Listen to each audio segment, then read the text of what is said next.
Assalamualaikum warahmatullahi wabarakatuh. Perkenalkan, nama saya Azahra Salsabilah dari kelas 10 MIPA 1. Di sini saya akan menjelaskan tentang daur geokimia, yaitu daur karbon. Sebelum saya menjelaskan daur karbon, saya akan menjelaskan sedikit tentang daur geokimia. Bagian 1. Penjelasan daur geokimia. Daur geokimia merupakan perpindahan unsur-unsur kimia melalui makhluk hidup dan lingkungan abiotik tanah dan air. Dalam daur geokimia dikenal dua macam daur, diantaranya daur edafik dan daur atmosferik. Daur edafik merupakan daur yang unsur kimia pada daur tersebut tidak pernah membentuk gas di udara.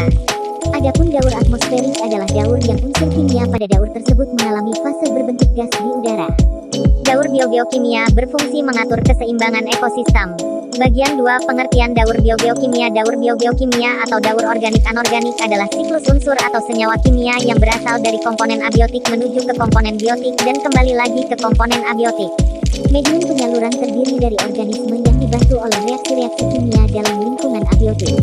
Macam-macam daur geokimia: daur air, daur karbon, daur nitrogen, daur fosfor, daur belerang atau sulfur. Bagian 3. Penjelasan daur karbon. Pengertian siklus karbon. Siklus karbon adalah proses pergerakan karbon dari satu area ke area lainnya.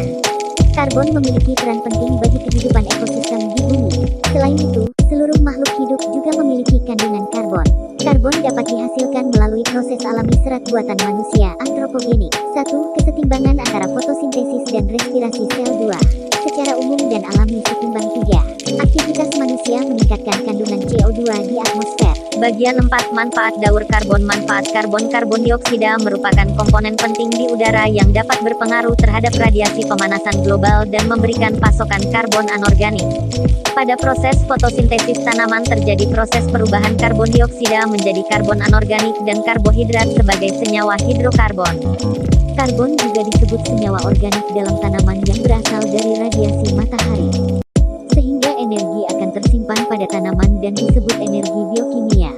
Karbon juga terdapat dalam tubuh tanaman yang akan diubah melalui proses fisiologi tanaman menjadi CO2 melalui mekanisme pernapasan. Melalui proses ini, karbon organik akan dikonversi menjadi lebih kompleks melalui pertumbuhan tanaman.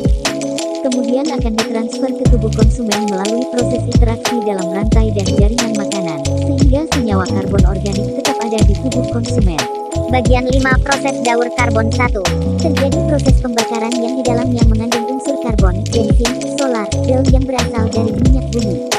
Pembakaran juga bisa dari kayu, plastik, gel. Semua bahan yang terbakar pasti mengandung unsur C. 2.